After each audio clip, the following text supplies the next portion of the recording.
In today's program, I will put the spotlight on an act that was enacted in the year of 1871 on February 21st. The Congress passes an act to provide a government for the District of Columbia, also known as the Act of 1871.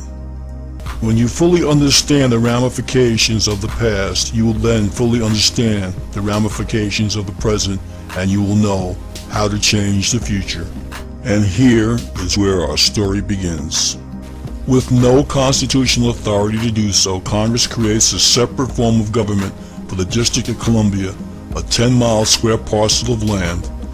The act was passed when the country was weakened and financially depleted in the aftermath of the Civil War. It was at that time a strategic move by foreign interest international bankers who were intent upon gaining a stranglehold on the coffers and neck of America. Congress cut a deal with the international bankers, specifically the Rothschilds of London, to incur a debt to said bankers. Because the bankers were not about to lend money to a floundering nation without serious stipulations, they devised a way to get their foot in the door of the United States. The Act of 1871 formed a corporation called the United States, all in capital letters. The corporation, owned by foreign interest, moved in and shoved the original Constitution into a dustbin. With the Act of 1871, the organic Constitution was defaced and in effect vandalized and sabotaged. When the title was capitalized and the word "for" was changed to "of" in the title. The Constitution of the United States of America is the Constitution of the Incorporated United States of America in all capital letters. It operates in an economic capacity and has been used to fool the people into thinking it governs the republic. It does not. Capitalization is not insignificant when one is referring to a legal document. This seemingly minor alteration has had a major impact on every subsequent generation of Americans. What Congress did by passing the Act of 1871 was create an entirely new document, a constitution for the government of the District of Columbia, an incorporated government. This newly altered constitution was not intended to benefit the republic. It benefits only the corporation of the United States of America and operates entirely outside the original organic constitution.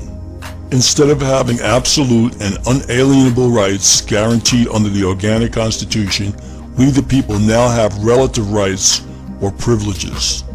One example is the sovereign's right to travel, which has now been transformed under corporate government policy into a privilege that requires citizens to be licensed. An example would be passports. By passing the Act of 1871, Congress committed treason against the people who were sovereign under the grants and decrees of the Declaration of Independence and the Organic Constitution. The Act of 1871 became the foundation of all the treason since committed by government officials. The United States isn't a country, it's a corporation.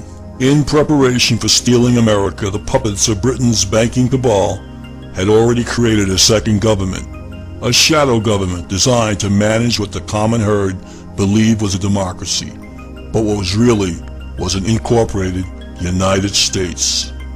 And conspiring together, this two-headed monster disallowed the common herd all of their sovereign rights under the original Constitution.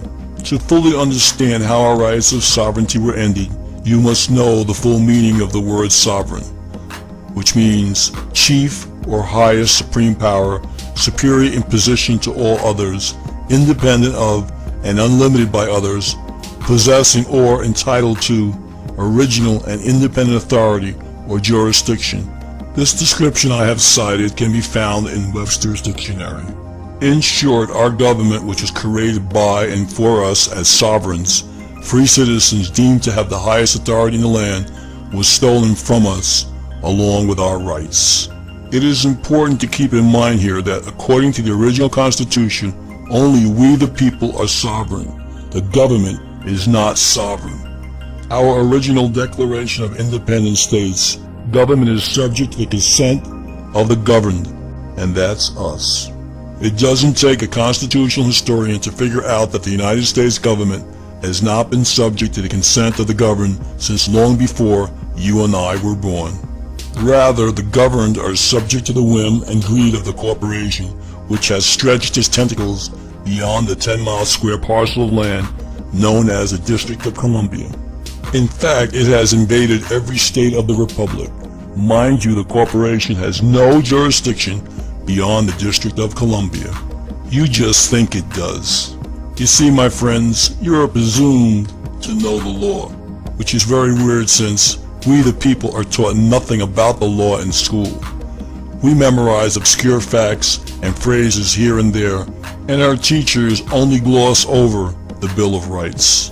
And our schools, which are controlled by the corporate government, don't delve into the Constitution of Death.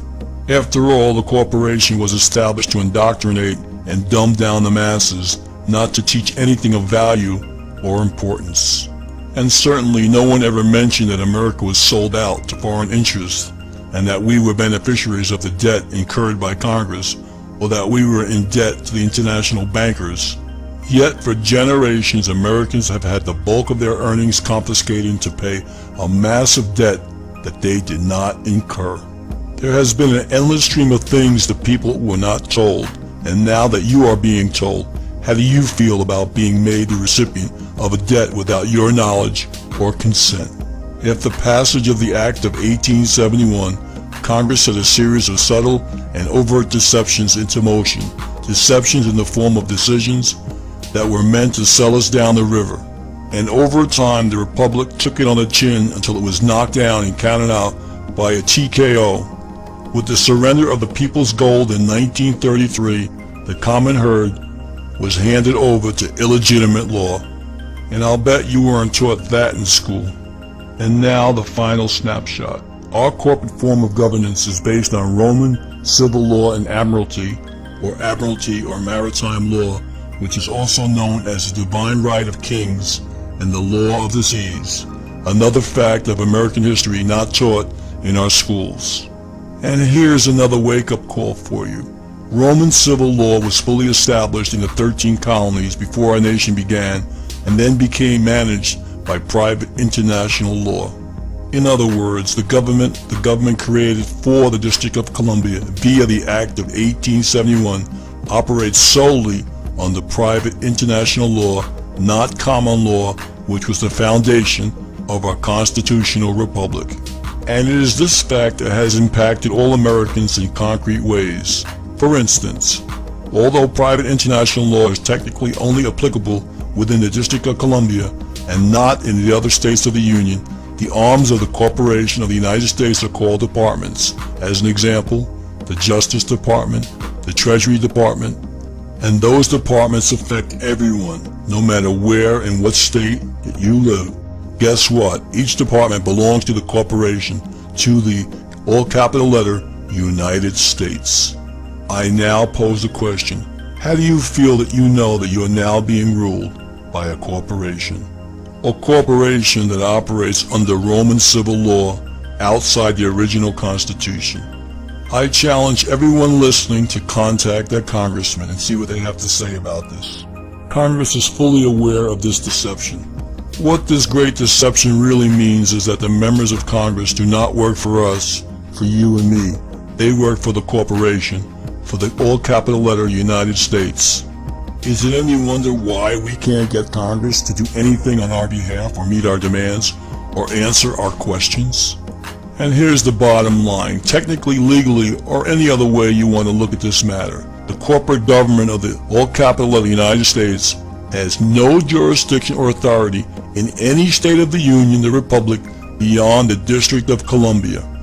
Let that tidbit sink in, then ask yourself, could this deception have occurred without full knowledge and complicity of the Congress? Do you think it happened by accident? And if you do, you're deceiving yourself. There are no accidents and there are no coincidences. Face the facts and confront the truth. Remember, you are presumed to know the law. They know you don't know the law and, for that matter, your history. Why? Because no concerted effort was ever made to teach you or otherwise or inform you. As a sovereign you are entitled to full disclosure of all facts.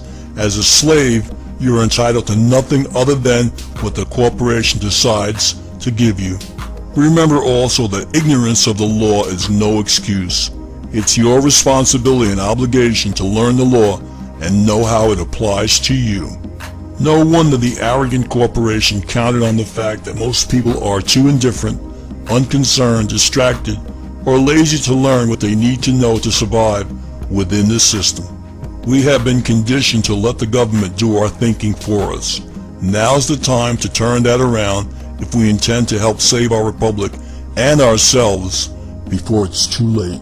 As an instrument of the international bankers, the all-capital letter United States owns you from birth to death. It also holds ownership of all of your assets, all of your property, and even your children. Think long and hard about all the bills, taxes, fines, and licenses you have paid or have purchased. Yes, they had you by the pockets. If you don't believe it, read the 14th Amendment. See how free you really are. Ignorance of the facts led to your silence. Silence is construed as consent. Consent to be beneficiaries of a debt you did not incur. As a South people, we've been deceived hundreds of years. We think we are free, but in truth, we are servants of the corporation.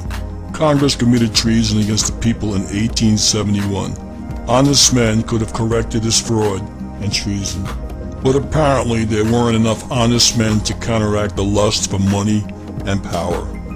We have lost more freedom than we will ever know thanks to corporate infiltration of our so-called government. Do you think that any soldier who died in any of our wars would have fought if he or she had known the truth?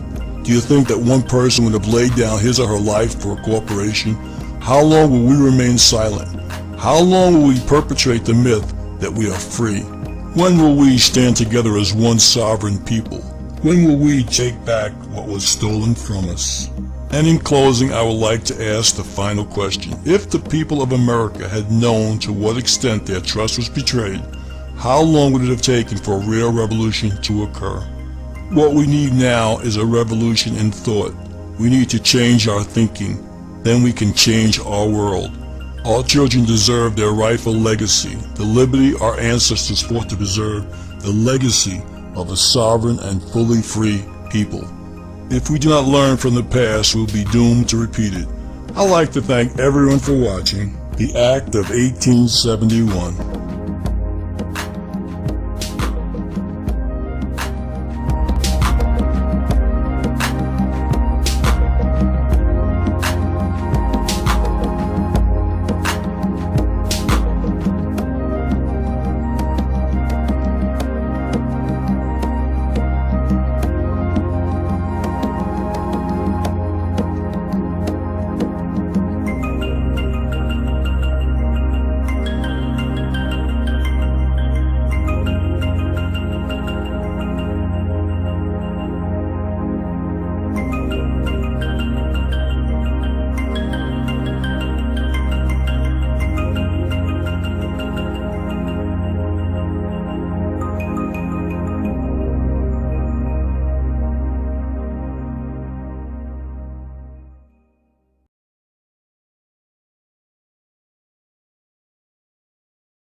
If the American people ever allow private banks to control the issue of their money, the banks and corporations that will grow up around them will deprive the people of their property until their children will wake up homeless. Thomas Jefferson. Following is a timeline demonstrating when and how a private central banking cartel got control of the government, the people, and the assets of the United States. Each fact is supported by official sources. Source documents are available at www.anticorruptionsociety.com under the tab Source Documents. 1913. With the passage of the Federal Reserve Act, a private foreign banking cartel was made the fiscal agent of the United States. Source document, Representative McFadden, Congressional Record, June 1932. From the website of the Federal Reserve Bank of New York, quote, "The entry of the United States into World War I added to the responsibilities of the young Federal Reserve Bank. It helped finance U.S. military expenditures by becoming the fiscal agent of the federal government. 1920. Congress handed the U.S. Treasury over to the same private banking cartel via the Independent Treasury Act. Source document, Independent Treasury Act, 1920. 1921. The Council on Foreign Relations was founded to direct the media. Paul Warburg was its first director. Warburg also drafted the Federal Reserve Act and became the Fed's first governor. Paul Warburg was an agent for the Rothschilds banking dynasty. 1925. The United States Corporation Company was chartered in perpetuity in Florida by its fiscal agent. Source document, Articles of Incorporation, United States Corporation Company. This company was created without the approval of Congress, nor the knowledge and authority of the American people. Note, in 1925, the Federal Reserve Bank of New York had offices on Cedar Street and on Broadway, both cited in the Articles of Incorporation.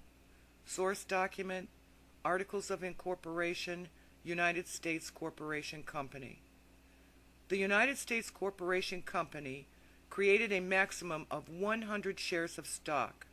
Source document, Articles of Incorporation, United States Corporation Company.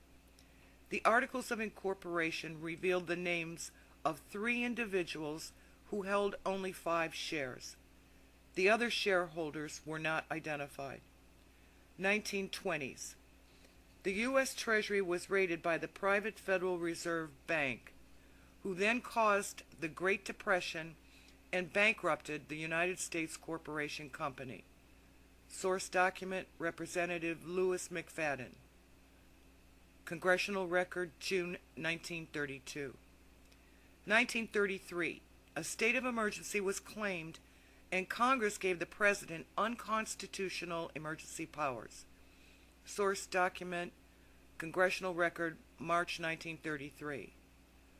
On behalf of the private Federal Reserve, President Roosevelt confiscated the people's gold and forced all to use the Federal Reserve notes from then on.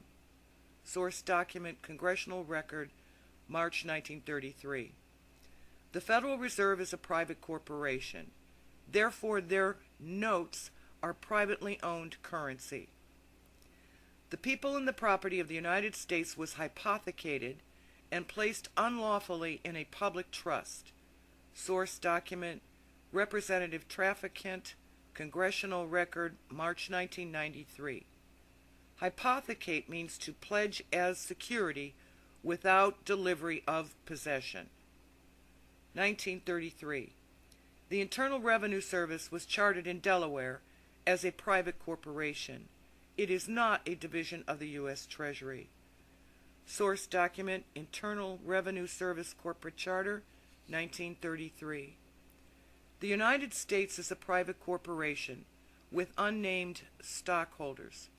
A private corporation is its fiscal agent. A private corporation owns and circulates the currency we are forced to use. A private corporation expects us to pay them taxes. The U.S. CEO, the President, has maintained unconstitutional emergency powers for the past 80 years. Source document, Senate Report 93549 and Continuation of the National Emergency 2012-2013. Quote, all United States offices, officials, and departments are now operating within a de facto status in name only under emergency war powers, with the constitutional Republican form of government now dissolved. Source document, Representative Traficant, Congressional Record, March 1993. Today, as has been demonstrated, the United States is just a corporate franchised network represented by their all-caps names such as State of Ohio. Corporate statutes have replaced laws. A corporate statute is a rule of a corporation given the force of law by the consent of the parties. This consent generally requires a signed contract. From Judge Dale, author of The Great American Adventure, page 102, quote, "The federal and state governments are not real. They are privately owned corporations called governments, and the law is nothing more than their corporate regulations called statutes," unquote. As corporations have no souls to save nor bodies to incarcerate, they are just dead legal structures.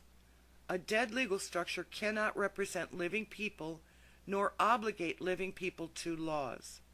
Therefore, a corporation cannot be a sovereign government.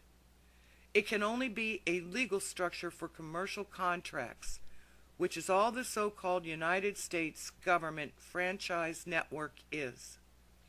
From Judge Dale's The Great American Adventure, page 10, quote, "All of this deception is compounded by the refusal of ordinary Americans to realize, know, or understand that it is this secrecy and duplicity of privately owned corporations being surreptitiously portrayed as American agencies and government that they have come together to fleece the American people."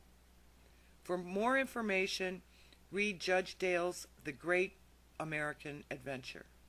Free online at anticorruptionsociety.com.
Page 1, Articles of Incorporation, filed 7/15/25, 7 pages.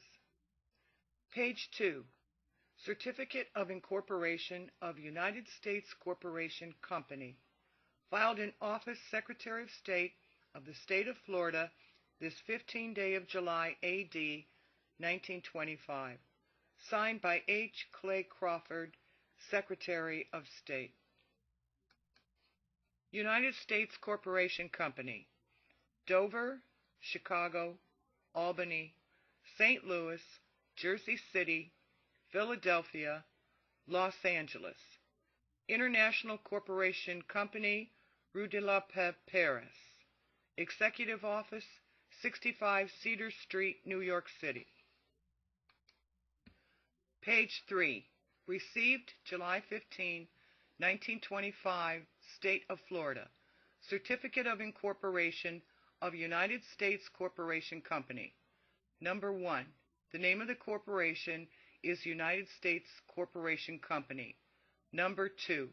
The nature of the business and the objects and purposes proposed to be transacted, promoted, or carried on by the corporation are as follows: to prepare or cause to be prepared and procure to be filed, recorded, registered, published, issued, or granted in accordance with law, articles or certificates of incorporation, applications for letter patent, charters, and other instruments relating to the incorporation and organization of corporations and joint stock companies.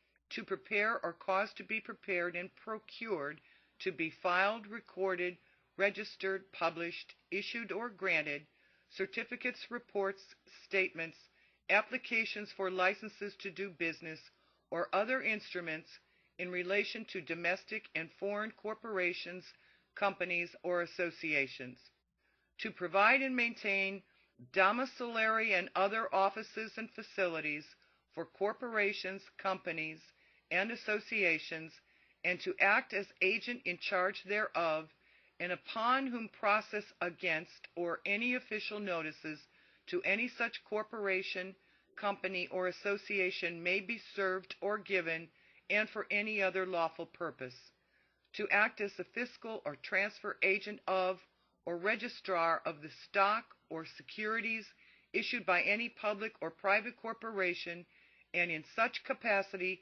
to receive and disburse money. Page 4. To transfer, register, countersign, issue, and deliver certificates of stocks, bonds, or other evidences of indebtedness, and to act as agent of any corporation, foreign or domestic, for any lawful purpose.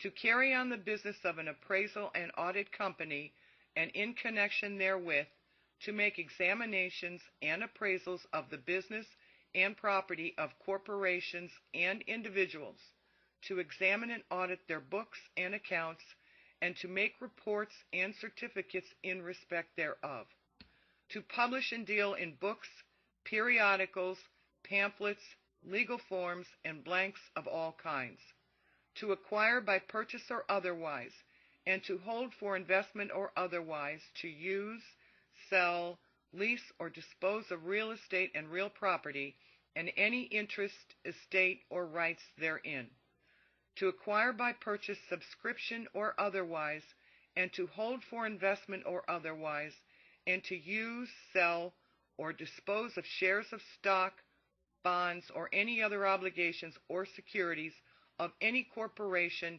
domestic or foreign, to aid in any manner any corporation whose shares of stock, bonds, or other obligations are held or in any manner guaranteed by the company, or in which the company is in any way interested, and to do any other acts or things for the preservation, protection, improvement, or enhancement of the value of any such shares of stock, bonds, or other obligations, or to do any acts or things designed for any such purpose.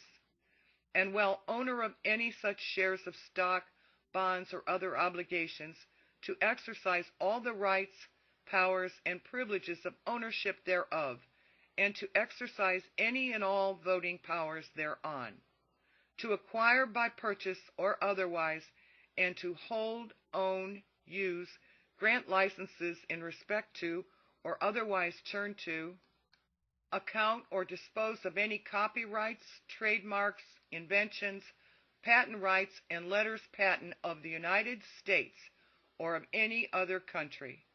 The business of the corporation is from time to time to do any one or more of the acts and things herein set forth, and it may conduct business in the state of Florida, other states, the District of Columbia, the territories and colonies of the United States, and in foreign countries, have one or more offices out of the state of Florida, and hold, purchase, mortgage, and convey real and personal property with or without of the state of Florida. Number 3. The maximum number of shares which this corporation is authorized to have outstanding at any one time is 100, each of which shares shall have a par value of $100. Number 4.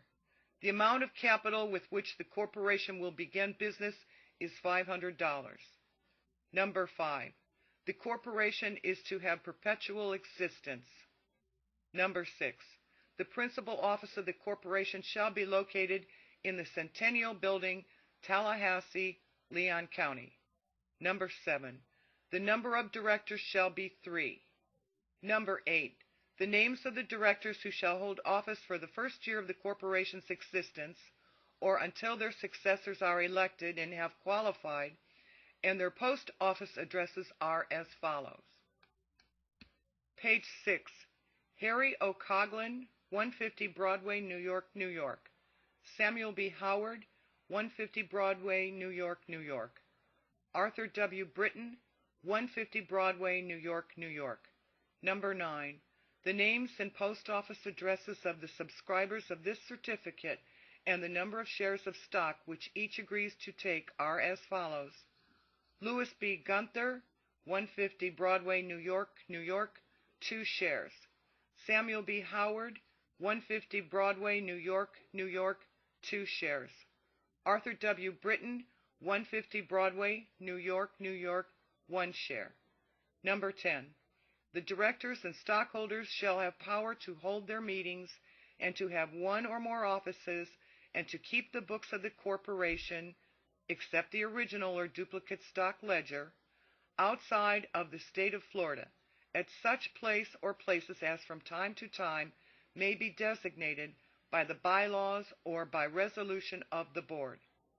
The directors shall have power, without the assent or vote of the stockholders, to make and alter bylaws of the corporation, to fix the times for the declaration and payment of dividends, and to fix and vary the amount to be reserved as working capital, to determine the use and disposition of any surplus or net profits over and above the capital stock paid in, and in their discretion the directors may use and apply any such surplus or accumulated profits in purchasing or acquiring the bonds or other obligations or shares of the capital stock of the corporation to such an extent and in such manner and upon such terms as the directors shall deem expedient.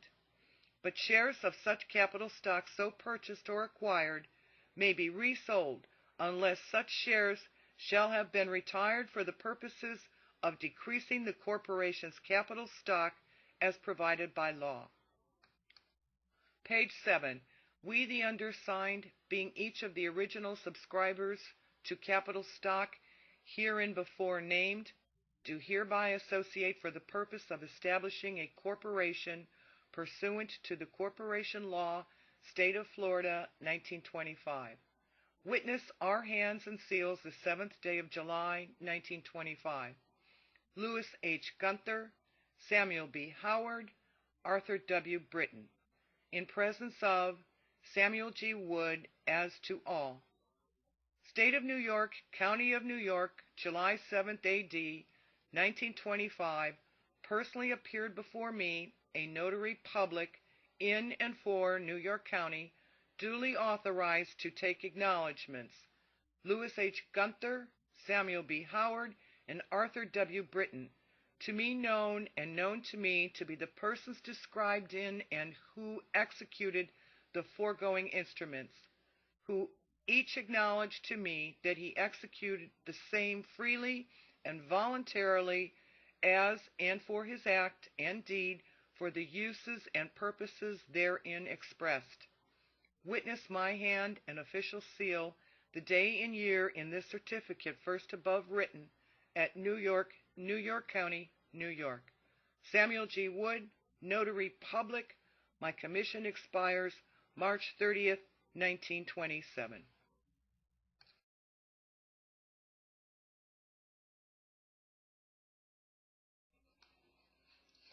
If the American people ever allow private banks to control the issue of their money, the banks and corporations that will grow up around them will deprive the people of their property until their children will wake up homeless. Thomas Jefferson. Following is a timeline demonstrating when and how a private central banking cartel got control of the people and the assets of the United States. Each fact is supported by official sources. Source documents, SD, are available at www.anticorruptionsociety.com under the tab Source Documents. 1913. With the passage of the Federal Reserve Act, a private foreign banking cartel was made the fiscal agent of the United States. Source document, Representative McFadden, Congressional Record, June 1932.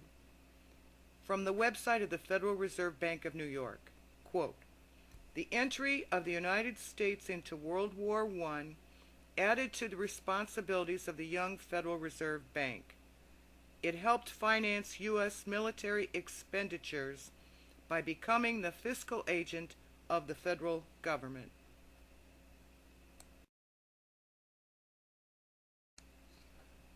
(1920) Congress handed the U.S. Treasury over to the same private banking cartel via the Independent Treasury Act.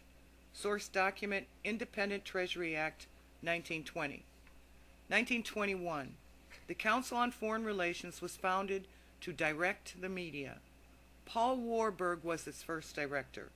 Warburg also drafted the Federal Reserve Act and became the Fed's first governor. Paul Warburg was an agent for the foreign Rothschild banking dynasty. 1925. The United States Corporation Company was chartered in Florida by its fiscal agent. Source document: Articles of Incorporation, United States Corporation Company, 1925.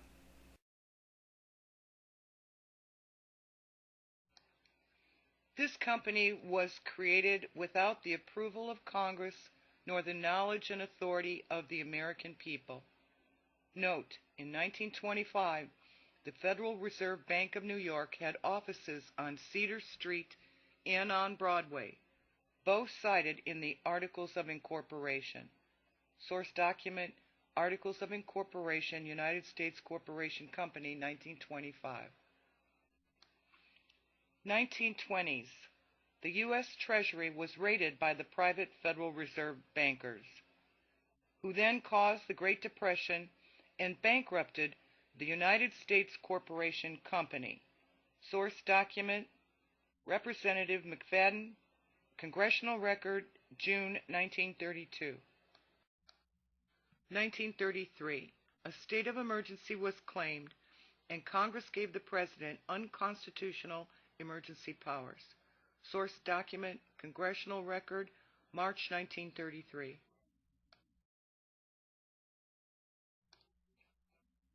On behalf of the private Federal Reserve, President Roosevelt confiscated the people's gold and forced all to use their private currency, the Federal Reserve note, from then on.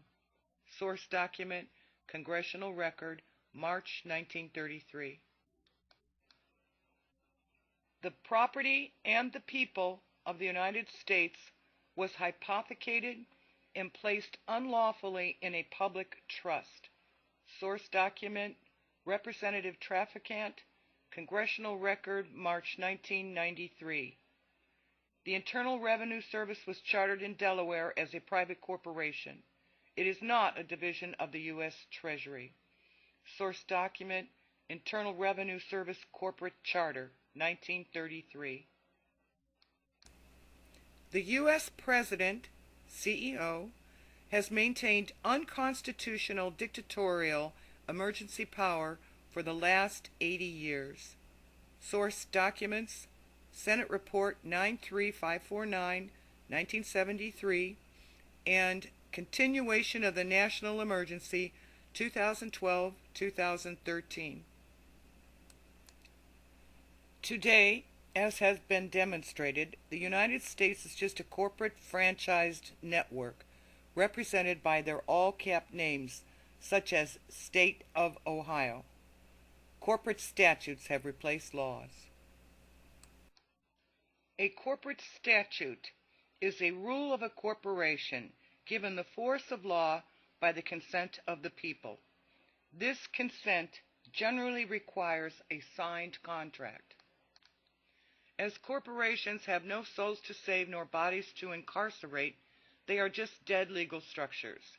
A dead legal structure cannot represent living people nor obligate them to laws. Therefore, a corporation cannot be a sovereign government. It can only be a legal structure for commercial contracts, which is all the so-called United States government franchise network is. From Judge Dale's The Great American Adventure, page 10, quote, "All of this deception is compounded by the refusal of ordinary Americans to realize, know, or understand that it is this secrecy and duplicity of privately owned corporations being surreptitiously, falsely, portrayed as American agencies and government that have come together to fleece the American people. For more information, read Judge Dale's The Great American Adventure, Secrets of America, free online at anticorruptionsociety.com.